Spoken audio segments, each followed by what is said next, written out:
बिस्मिल्लाहिर्रहमानिर्रहीम। अस्सलाम वालेकुम नाजरीन, मैं हूँ काशिफुद्दीन सैयद और आज हम बात करेंगे जमीयत उलमा इस्लाम के कायद मौलाना फजलुर रहमान साहब से और उनसे मौजूदा सियासी सूरत हाल पर गुफ्तगू होगी।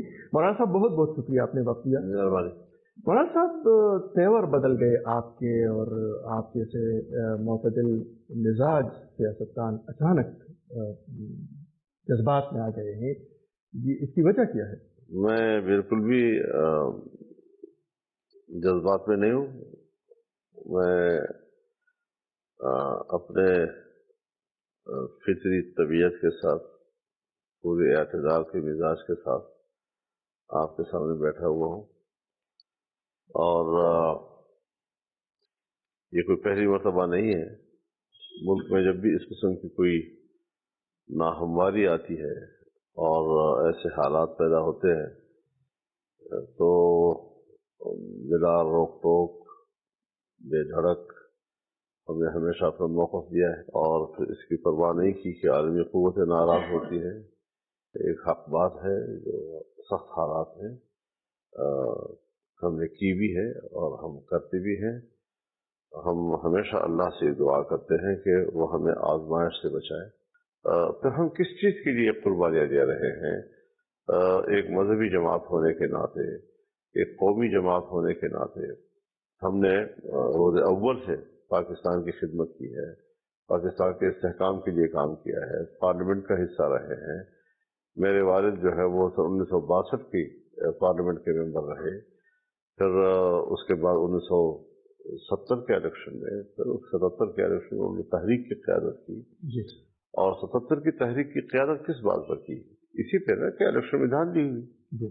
हम उस वक्त तालिब इल्म थे और वहाँ से हमारे अंदर जैसे हमारी बुट्टी में ये बात आई है कि जो चीज़ भी हो वो हकीकत की बुनियाद पर हो, धोखे की बुनियाद पर ना हो, नुमाइश की बुनियाद पर ना हो।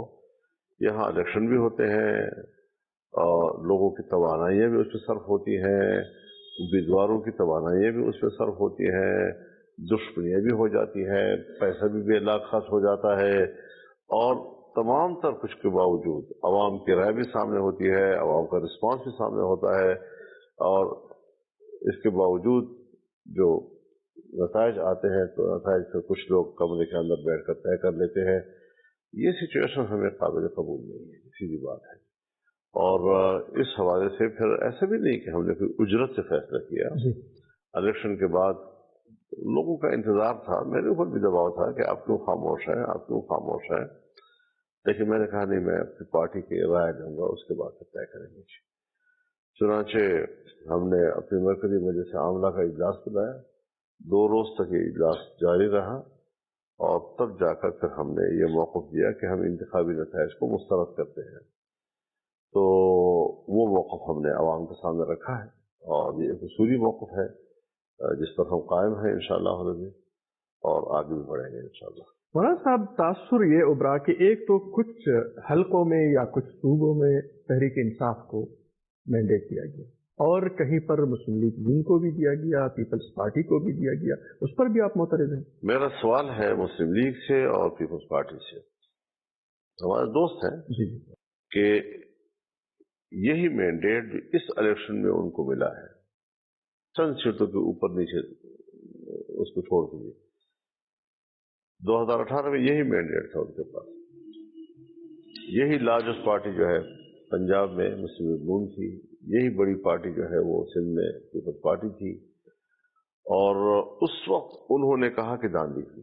यही सवाल पीटीआई से है कि तकरीबन वही मैंडेट अब भी है उनके पास और कुछ सीटों के ऊपर नीचे के साथ साथ। जब उनकी हुकूमत बन रही थी तो धांधली नहीं थी, अब धांधली कैसे हो गई है? लेकिन जमीयत उलमा अपने स्टांस पे खड़ी है। हमने उस वक्त भी कहा था कि धांधली हुई है, हम आज भी कहते हैं कि धांधली। ये कोई ऐसी चीजें नहीं है कि इलेक्शनों के हवाले से हमसे छुपी रहती है। मैं खुद 1988 से पार्लियामेंट में आया हूँ, उस वक्त से इंतखाबात देख रहा हूँ। हमने वो इलेक्शन भी किए हैं जिससे हम जीते हैं, तब भी कोई सवाल धांधली का नहीं हुआ। हम हारे हैं तब भी ये सवाल नहीं हुआ कि हम हारे हैं। لیکن جب دھاندلی کا شکایت آئی ہے تو پھر ہم نے ضرور کہا ہے کہ نہیں غلط ہوا ہے. ہمارے رد عمل میں ہمیں یہ بھی دیکھنا ہوتا ہے جی کہ عوام کا رسپانس کیا ہوگا، ہمارے پاس کتنی قوت ہوگی کہ ہم اس کو چیلنج کر سکیں. الحمدللہ ہم نے پچھلے 2018 کے الیکشن کے بعد صورتحال کو سنبھالا. مجھے افسوس اس بات پر آتا ہے اور مشکل میرے نزدیک یہ ہے کہ یہ دوسرا الیکشن ہے جو متنازع ہو گیا ہے جی. اور 2 دفعہ اگر الیکشن متنازع ہوں گے تو پھر پاکستان میں جمہوریت کا کیا بنے گا، پارلیمانی سسٹم کا کیا بنے گا، اس نظام کا کیا بنے گا. پھر سوال یہ ہے مولانا صاحب کہ اگر جتوایا گیا ہے تو کس کو جتوانے کے لیے، اگر دھاندلی ہوئی ہے یا نتائج تبدیل کیے گئے ہیں تو پھر یہ کس کے لیے؟ یہ ہوتا یہ ہے جی کہ اس میں میں اگر آپ سے بات کروں، پتہ نہیں ایک بعض دفعہ ہم جذبات کے نہیں ہوتے جی. وہ ماحول میں پبلک کے دماغوں میں ایک تصویر ڈال دی جاتی ہے اور گھسا دی جاتی ہے اور لوگ پھر اسی تصویر کے اندر گھومتے رہتے ہیں. جو جن سے امید ہوتی ہے ان کو لایا جاتا ہے. تو ان چیزوں میں بین الاقوامی دنیا بھی کام دیکھتی ہے. جیسے پچھلے الیکشن میں ان کا خیال تھا کہ ہم نے سی پیک بھی رکوانا ہے، پاکستان کے اندر چائنا کی انویسٹمنٹ بھی ہم نے رکوانی ہے، 126 دن کا دھرنے کی صورتحال بھی اسی پہ منتج ہوئی. تو یہاں ایک گریٹ گیم کا ہم حصہ بن جاتے ہیں اور پتہ نہیں ہمارے پبلک جو ہے اس کے ذہن میں کب یہ بات اترے گی کہ یہ کوئی لوکل معاملات نہیں ہے کہ ہم اس حد تک جا کر یہی اپنے گھر میں کنویں کے اندر ہی سوچتے رہیں. ہم نے دماغ کو اور فکر کو وہ وسعت دینی ہے جو سمندر کی وسعت رکھے اور جو احاطہ کرے پوری دنیا کی سیاست کا. مولانا صاحب جب آپ گریٹ گیم کی بات کرتے ہیں تو پورے اس ریجن میں، اس پختون بیلٹ میں اگر ہم بلوچستان تک بھی جائے تو یہاں پر مذہبی قوتیں وہ بھی الیکشن ہار چکی ہیں، قوم پرست قوتیں بھی الیکشن ہار چکی ہے. کیا یہ اس گریٹ گیم کا حصہ ہے؟ میرے ذہن میں خود یہ ایک بڑا حساس سوال ہے کہ قوم پرست قوتیں بھی اور مذہبی قوتیں بھی وہ کیوں باہر رکھی گئی ہے، اور پھر زیادہ تر ان لوگوں کا تعلق جو ہے جو اس سے قبل بلوچستان میں بھی کامیاب ہوتے رہی ہیں اور خیبر پختونخوا میں بھی کامیاب ہوتے رہی ہیں. ہر سن کے یہ لوگ سندھ میں بھی ہیں، مذہبی طاقت بھی وہاں پر ہے اور قوم پرست بھی وہاں پر ہے، لیکن وہاں وہ چونکہ پارلیمانی حوالے سے ہمیشہ کمزور رہے ہیں. لیکن یہاں تو ہیں. تو اس بیلٹ میں اگر آنے والے مستقبل میں کوئی رد عمل آتا ہے تو ظاہر ہے کہ یہاں مذہبی حلقے سے آتا ہے. تو یہ بھی دنیا کو سوچنا ہے اور ہمارے سوچنا ہے، ہماری عدالتوں کو بھی سوچنا ہے، ہماری عوام کو بھی سوچنا ہے، سیاسی جماعتوں کو بھی سوچنا ہے. کہیں ایک ایسا آنے والے مستقبل میں اس قسم کی سوچ تو نہیں پیدا ہوگی.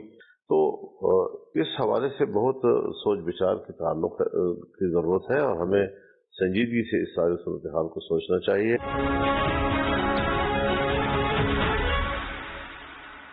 مولانا صاحب الیکشن سے پہلے بھی آپ کے بیانات بلکہ مطالبات تھے، ایک تو لیول پلینگ فیلڈ کے حوالے سے، سیکیورٹی کے حوالے سے، موسم کا حوالہ بھی آپ نے دیا تھا اور پی ٹی آئی بھی یہی مطالبہ کر رہی تھی. تو کوئی مطابقت ہے اس میں؟ دیکھیے میں تو ذاتی میں کسی اور پارٹی کی بات نہیں کرتا. پی ٹی آئی کی اپنی سوچ ہوگی، نہ میں اس کا وکیل ہوں، نہ میرا اس سے کوئی لینا دینا ہے. میں نے خود زمینی صورتحال دیکھی اور مجھے پورا ادراک تھا کہ ہم الیکشن کمپین نہیں چلا سکیں گے. اور یہ خطرہ مجھے تھا کہ سیاسی جماعتیں، جمعیت علماء، پی این پی، دوسری جو ہمارے صوبے کے یا پختونخوا کی دوسری خطے کے لوگ ہیں، ہمارے ساتھ شہید ہوتے رہے. شمالی وزیرستان میں ہمارے ساتھ شہید ہوتے رہے ہیں، ٹانک میں شہید ہوتے رہے ہیں، بلوچستان میں ہوتے رہے ہیں. تو یہ ساری صورتحال میں ہم چیختے رہے کہ ہم تو ان حالات میں الیکشن نہیں لڑ سکیں گے جی. اب ہم یہاں پر پھنس گئے تھے. اب ایسی صورتحال میں جب آپ امیدواروں کو پھنسا دیں گے کہ وہ بیچارہ فیلڈ میں ہی نہیں جا سکے جی، تو جو آپ پی ٹی آئی کی بات کرتے ہیں وہ ایک الگ کانسیپٹ کے ساتھ تھا جی کہ ہمارے لوگ جیلوں میں ہیں اور ہمارے ساتھ और सलूक है तो औरों के साथ और सलूक है। हम तो इन हालात के तहत मुस्तकिल तौर पर हकीकत ज़मीनी हक़ाइक़ को दुनिया के सामने रखना चाहते थे, और हमने रखे हैं, और वही हुआ हमारे साथ। यानी आपको मैं बताऊं कि मेरे जिले में और टांक में एक हल्के पर दोबारा इलेक्शन हो रहे हैं, तो ये सारी सूरत हाल जो है ये हमारे सामने रही है। और इसको आप लेवल प्लेइंग फील्ड का नाम दे, कोई और नाम दे, जो भी नाम दे, तो हमें क्यों रोका गया पब्लिक से बात करने के लिए? हमें क्यों खतरे और खौफ में डाला गया? ये भी बाकायदा कई इलेक्शनों में मैंने देखा है, और खास तौर पर उन इलेक्शनों में जहां हमें हरवाया जाता था। और फिर आपने देखा इसी इलेक्शन में हमारे ये शीन में धमाका हुआ, सैफुल्लाह में धमाका हुआ, हाफिज हमदुल्लाह पे हमला हुआ। तो ये सारी चीजें उसी दौर की थी। मौलाना साहब, एक सवाल ये भी है, ग्रुप है, इस्लाम जो भी है वो भी इस्लाम का नाम लेते हैं, और आप भी इस्लाम के अलंबरदार हैं, इस्लामी निज़ाम के लिए आप कोशिश कर रहे हैं, सियासत कर रहे हैं, तो फिर उनका हदफ आप या आपकी जमात क्यों है? वजह क्या है? ये बात तो समझना बहुत मुश्किल है, क्योंकि एक जाहिर की तस्वीर है और एक इसकी तह में जाकर हक़ाइक़ को मालूम करने वाली तस्वीर है।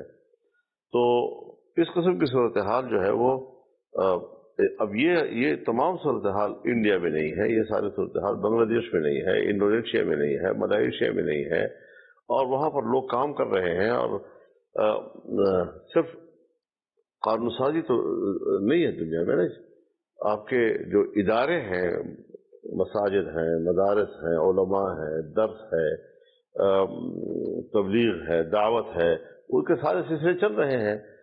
और फिर आपके अकाबिर ने एक रास्ता तय किया है कि हमने इस रास्ते से जद्दोजहद करनी है, और हम जद्दोजहद ही के मुकल्लफ हैं, नताइज तो अल्लाह के हाथ में है।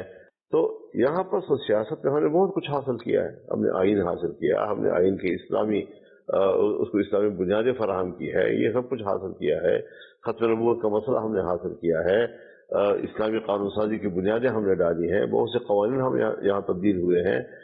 हमारी अदालतों ने बहुत से कवानीन तब्दील किए हैं अपने अपने वक्त में। जहाँ पर कोई एक मजहबी ज़हन का जज आता है तो वो अपने तौर पर जो फैसले देता है तो वो कुरान सुन्नत के ताबे दे देता है। तो इस किस्म की कोई रुकावटें यहाँ नहीं है, लेकिन पार्लियामेंट को ऐसे लोगों से भर दिया जाता है जिसको कुरान सुन्नत से कोई दिलचस्पी नहीं हुआ करती। यही वजह है कि पार्लियामेंट में कानून साजी के हवाले से जो किरदार है पार्लियामेंट का, वो हमेशा मायूसून रहा है। बल्कि इसके लिए जो आपने प्रेस कॉन्फ्रेंस में जो दो अहम बातें की, एक ये कि फैसले अब ऐवान में नहीं मैदान में हो गया, और दूसरी बात जो आपने पार्लिमानी सियासत से दस्तबरदारी की थी, इसकी जरूरत क्यों है? यही वो चीज है कि जिसके बारे में हम ये समझते हैं कि हम मुसलसल अपनी तवानाइयाँ किस लिए ज़ाया कर रहे हैं, ये एक्सरसाइज किस लिए है। ये इसीलिए है कि बस चंद सीटें लेकर हम ऐवान में बैठते रहें और बस खतमबाजी और धांधली के जरिए हमें साफ करते रहें, और फिर दुनिया से कहें कि ये तो अवाम ने मुस्तरद किए हैं। हम इस दावे को मुस्तरद करते हैं बड़ी आवाज के साथ, एक ताकतवर आवाज के साथ। हमने सड़कों पे आना है, मैदान में आना है, और फैसले मैदान में होंगे, अब ऐवान में नहीं होंगे। ये बात जमीयत उलमा ने सोच समझ कर की है, कोई जज्बात में नहीं की है। हम फिर भी पब्लिक के सामने जाएंगे, पब्लिक को साथ शरीक करेंगे, बैनुल-अक़वामी मुदाखलत का रास्ता रोकेंगे, और एक शफाफ इंतखाबात के माहौल को हम दोबारा बहाल करने की तरफ जाएंगे। ये एक संजीदा फैसला है, जज्बाती नहीं है, ये किसी कीमत पर। ये तसादुम का रास्ता नहीं, तसादुम ही से तो तरक्की आएगी। तसादुम के बगैर दुनिया में कुछ है? तो इस तरह घर बैठे बैठे, ये तो कभी अल्लाह ने आपको इजाजत नहीं दी कि घर बैठे बैठे सोचते रहो और फिक्र करते रहो बस, और जिक्र अज़कार में वक्त गुजारते रहो।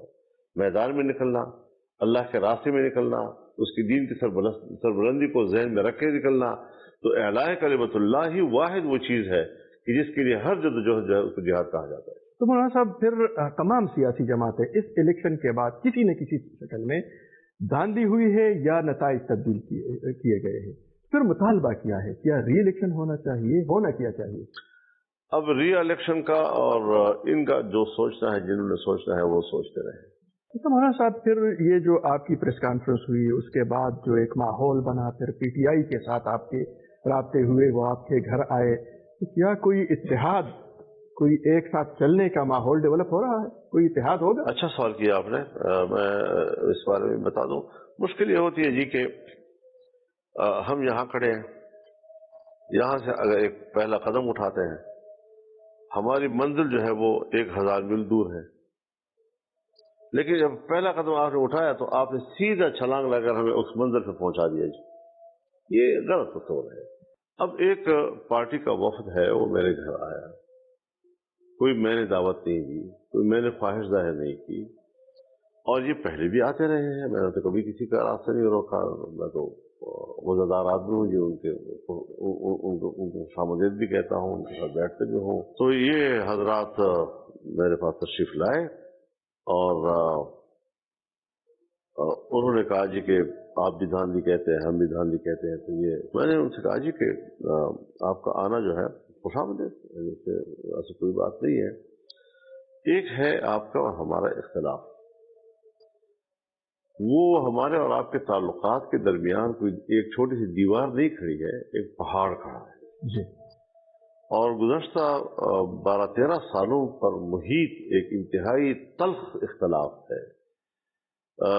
हम तो फिर भी तनकीद सख्त करते थे, लेकिन नजरियाती हवालों से करते थे, जिसको आप इल्जाम कहते थे, लेकिन हमें तो गाली मिलती थी, और हमने कभी गाली का जवाब गाली से नहीं दिया, अपने मौक़िफ़ से दिया है। अब उस मौक़िफ़ से कोई भी इख्तिलाफ भी कर सकता है, कोई इत्तिफ़ाक़ भी कर सकता है, लेकिन इस पहाड़ को सर करना, इसको फलाना, अगर आपकी ये आज की मजलिस उसके लिए एक माहौल का सबब बन सकता है, तो हम सियासी लोग हैं, हम मुज़ाकरात पर भी यकीन रखते हैं और मुज़ाकरात के जरिए मसले के हल पर भी यकीन रखते हैं। यानी ये एक उसूली चीज होती है। सियासी जमात जो है वो कभी ये नहीं कह सकती कि मैं बात नहीं करूंगा, मैं मसले का हल नहीं निकालूंगा। अगर आपका ये आना माहौल के लिए सबब बन सकता है तो ये मुस्बत चीज होगी, हम इसको रद्द नहीं करते। लेकिन ये कि इस मजलिस को इत्तिहाद कहा जाए, ये है जज्बाती बात है। या जिस तरह हमारे लोग हर चीज को बस अपने हैं अल्फाज का लिबास पहना देते हैं, यानी किसी इत्तिहाद का इम्कान ना उनकी पोजीशन तब्दील हुई है, ना हमारी पोजीशन तब्दील हुई है। और अपनी पोजीशन के तब्दील करने या इस इख्तलाफ के तहलील में अगर कोई माहौल बनता है और बात आगे बढ़ती है तो एक सियासी आदमी कब इसका इनकार किया करता है। लेकिन पोजीशन अपनी अपनी जगह पर अभी तक है, और अगर हम किसी वक्त इन इख्तलाफात के खात्मे पर पहुंचते हैं, जाहिर है जी के अपनी पोजीशन फौरी तौर पर न हम तब्दील कर सकते हैं, न शायद वो तब्दील कर सकेंगे। तो ये एक पोजीशन है कि जिसमें हमने कहाँ तक जाना है। इसको फौरन इत्तेहाद कह देना, इसको ये कह देना कि फौरन झगड़ा ही खत्म हो गया, इख्तिलाफ ही खत्म हो गया। हमारा तो अपने सूबे में, आपके जिस सूबे में आप बैठे हुए हैं, दावा ही ये है कि उनके लिए दान की गई है, और ये हमने वहां भी जरा हल्के फुल्के अंदाज से उनके साथ बात की। कोई अगर सूरत बन जाए साथ चलने का तो मुमकिन है कोई? देखिए, मैंने आपको सारी बात इसी का जवाब दिया जो आप फिर दोबारा पूछ रहे हैं। अच्छा मौलाना साहब, ये जो धांधली की बात है वो सियासी हलकों से निकलकर अब ब्यूरोक्रेसी में भी चली गई है। कमिश्नर रावलपिंडी का जो बयान आया है, और वो तो खुद को सजा के लिए भी पेश कर रहा है, किस तरह देखते हैं? बात आ गई है, लेकिन अब ये देखना है कि आगे कुछ सारा हकायक मजीद सामने आएंगे। हाँ, होते हैं जब हुकूमतें बनती हैं तो फिर उस पर अपना इनपुट देती हैं, अपनी राय देती हैं, अपना तजिया देती हैं, उनसे रिपोर्टें ली जाती हैं, उनको मुख्तलिफ कामों पे महारत हासिल होती है, उनकी महारत का इस्तेफादा किया जाता है मुल्क के लिए, कौम के लिए, और वो सारी चीजें होती हैं। तो ये हालात कब तक बनेंगे और हम कब किस पे एतमाद करेंगे?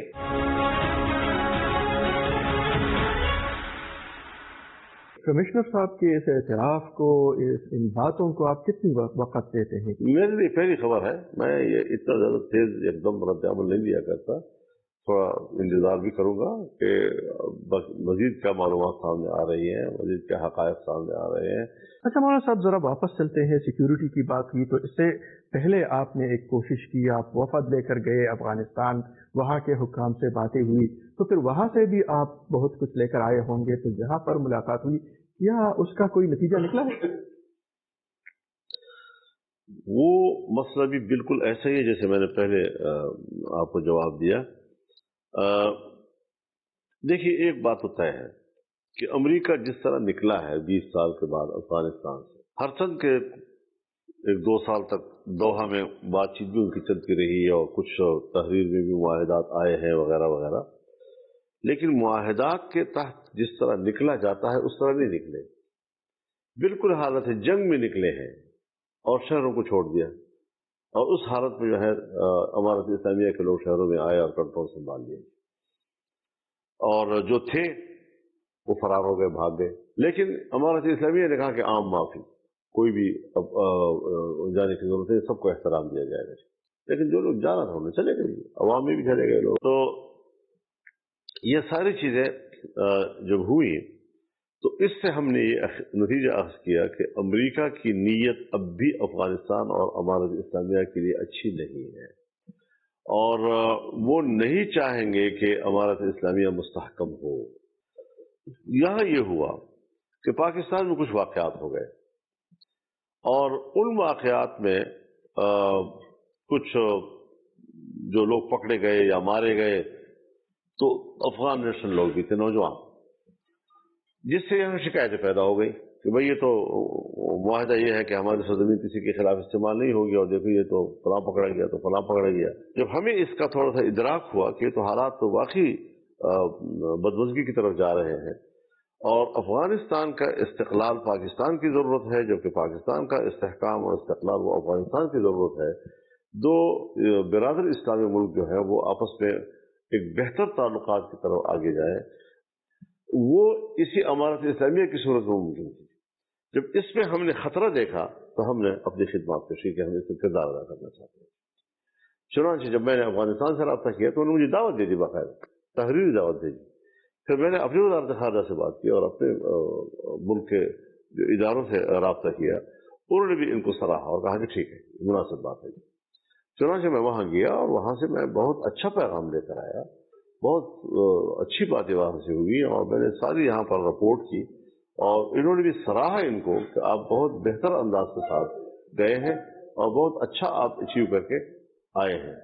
सो वो जो कामयाबी हम लेकर आए थे, तो अब जाहिर है जी कि फजल रहमान अपनी ज़ात में तो कोई चीज़ नहीं है, तो फजल रहमान है एक अकेला। लेकिन अगर कोई जमाती कुव्वत है, कोई जमात का किरदार है, तो वो एक सियासी किरदार होता है। आज हमारे पार्लिमानी कुव्वत को और हमारी सियासी हैसियत को ऐसी गज़न पहुंचाई गई, इस तरह उसकी कमर तोड़ी गई कि हम पाकिस्तान की इतनी बड़ी खिदमत का फर्ज भी अब शायद अदा न कर सके। आज भी कितने यूरोपियन ममालिक और बशमूल अमेरिका के फौजी जो है वो इसराइल में उतर कर इसराइल का दिफा कर रहे हैं और फिलिस्तीन के खिलाफ लड़ रहे हैं। उस जंग में भी हमने जुर्रत की और हमने हमास के और फिलिस्तीन की मौक़िफ़ की हिमायत की, सो वो भी उनकी नज़र में हमारा जुर्म ठहरा जी। अब बैनुल-अक़वामी सतह पर फिलिस्तीन के हवाले से जमीयत का मौक़िफ़ हो या अमारत इस्लामिया के हवाले से जमीयत का किरदार हो, दोनों उनकी नज़र में जुर्म है, तो ज़ाहिर है उस जुर्म की सज़ा मिलेगी और मिल रही है और ये दे दी गई। आपने बात की थी कि 9 मई का बयानिया दफन हो गया, इसका क्या मतलब? अगर ये लोग समझते हैं 9 मई का जो बागियाना किरदार था उस रोज का, वो तो आज भी यहाँ पर अब हुकूमतें बनाने का सोच रहे हैं। जी बिल्कुल, यही कि वो तो, और उन पर मुकदमात भी हैं, और बगावत के मुकदमात के बावजूद सरकारी अफसरों के बीच में खड़े हैं, पुलिस अफसरों के बीच में खड़े हैं, मुकदमे उनके ऊपर हैं, रूपोश रहे हैं, जमानतें नहीं हुई हैं उनकी, और अभी तक जो है वो हुकूमत बनाने के दे रहे हैं और खैर खैरियत है। ये क्या चीज है? फिर इसको सोचना है इन्होंने।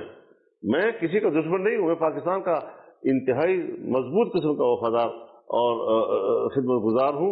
मैंने नवाज शरीफ को दावत दी है कि हुकूमत लेना आपके फायदे में नहीं जा रहा है। अच्छा, ये आपका मशवरा है? मैंने मशवरा है, मैंने पब्लिकली दिया है, मैं आपसे बात कर रहा हूं। मैंने नवाज शरीफ साहब को घर में कहा कि ये अब जो हुकूमत आप दे रहे हैं ये कत्तान आपके फायदे में नहीं जाएगा, ये और तबाही करेगा सियासी लिहाज से आपके लिए। तो खुश ना हो इन चीजों पर। ये सारी चीजें एक कागजी फूल की तरह है जिसमें कोई खुशबू नहीं है। ये रेत की दीवार है, ये गिरेंगे, इन रेत की दीवार को आप सहारा न दें, या आप नहीं दे सकेंगे जी इन चीजों को। یہ میرے مشورے ہیں، خیرخواہی کی بنیاد پر دیے ہیں میں نے، اور میں آج بھی دے رہا ہوں۔ کیا ضرورت تھی کہ مسلم لیگ کا آدمی آ کر میرے خلاف کانفرنس کرتا ہے؟ پیپلز پارٹی کا آدمی اسی مینڈیٹ کے ساتھ 2018 میں انہوں نے قیادان دی ہوئی ہے، اور اسی مینڈیٹ کے ساتھ آج کہتے ہیں کہ الیکشن صحیح ہوئے ہیں، ان کے لوگ بھی پریس کانفرنس کر رہے ہیں میرے خلاف۔ مجھ پہ کیا اثر پڑتا ہے ان چیزوں کا؟ میں اتنا کمزور اعصاب کا آدمی ہوں کہ ان پریس کانفرنسوں سے میرے عزائم اور میرے ارادے جو ہیں وہ زمین بوس ہو جائیں گے؟ ایسے میں نے بہت سے مراحل دیکھے، میں ان سے گزرا ہوں۔ یہ کیا چیز ہے؟ اگر مسلم لیگ نون بھی حکومت نہ بنائے، دوسری طرف بھی اکثریت نہیں ہے، تو پھر حکومت تو ان سے پوچھو کہ یہ سوال مجھ سے مت پوچھو، یہ ان سے پوچھو جنہوں نے یہ حرکتیں کی ہیں۔ تو یہ تو اس وقت جو ملک کو جس صورتحال کا سامنا ہے، معاشی بحران ہے اور تسلسل کے ساتھ، کیا یہ ملک پھر ایک اور امتحان سے دوچار نہیں ہوگا؟ میرے خیال میں اب یہ ممکن نہیں ہے کہ اس بھتی کو سلجھایا جا سکے۔ اہل دانش نے بہت سوچ کے سلجھائی ہے۔ پھر مستقبل کیا ہے اس ملک کا؟ مستقبل کو ان لوگوں کو سوچنا چاہیے۔ میں نے موقف دے دیا ہے، میں ملک کے مستقبل کو داؤ پہ نہیں لگانا چاہتا، میں اس کے لیے لڑنا چاہتا ہوں، میدان میں آؤں گا، فیصلے میدان میں ہوں گے۔ اب اتنا کمزور فیصلہ ہم نے نہیں دیا ہے کہ ہم اس طرح کوئی سودا بازی کے لیے کر رہے ہیں۔ کوئی کہتا ہے قیمت بڑھا رہا ہے، تو میری قیمت پہلے بھی کوئی کم نہیں ہے، الحمدللہ میں اللہ کا شکر گزار ہوں۔ شاید میں ذاتی حیثیت میں، ذاتی کمالات میں، صلاحیتوں میں کچھ بھی نہیں ہوں، اور جو کچھ ہے اللہ کا کرم ہے، اس پر مجھے اللہ کا شکر ادا کرنا چاہیے۔ مجھے اس کا کوئی مسئلہ نہیں ہے میرے لیے۔ مولانا صاحب، آخری سوال، میکینزم کیا ہے؟ کیا آپ یہ بیڑا اٹھانے کو تیار ہیں کہ ایک بار پھر تمام سیاسی جماعتوں کو اکٹھا کرے، مجبور کیا جائے کہ وہ ہاتھ اٹھا لیں؟ یہ ماحول بن سکتا ہے، لیکن تھوڑا سا ان کو جو اقتدار کی لالچ ہے، دیکھیے پاکستان میں میں آپ کو کیا بتاؤں جی، صرف ہمارے اسمبلیوں کی سیٹیں نہیں بیچی گئی ہیں، اسمبلیاں بیچی گئی۔ اب جنہوں نے اسمبلیاں خریدی ہیں وہ میرے ساتھ کیسے بیٹھیں گے؟ جنہوں نے اپنی سیٹیں خریدی ہیں پیسوں سے، وہ کیسے میرے ساتھ دیں گے؟ بہت بہت شکریہ مولانا صاحب، یقیناً آپ نے وقت دیا، اور ناظرین آپ نے باتیں سنی مولانا فضل الرحمان صاحب کی، اور انہوں نے اپنا تمام تر موقف سامنے رکھ دیا ہے۔ اب دیکھتے ہیں کہ آئندہ کے حالات کیا بنتے ہیں۔ اب اجازت دیجیے، اللہ حافظ۔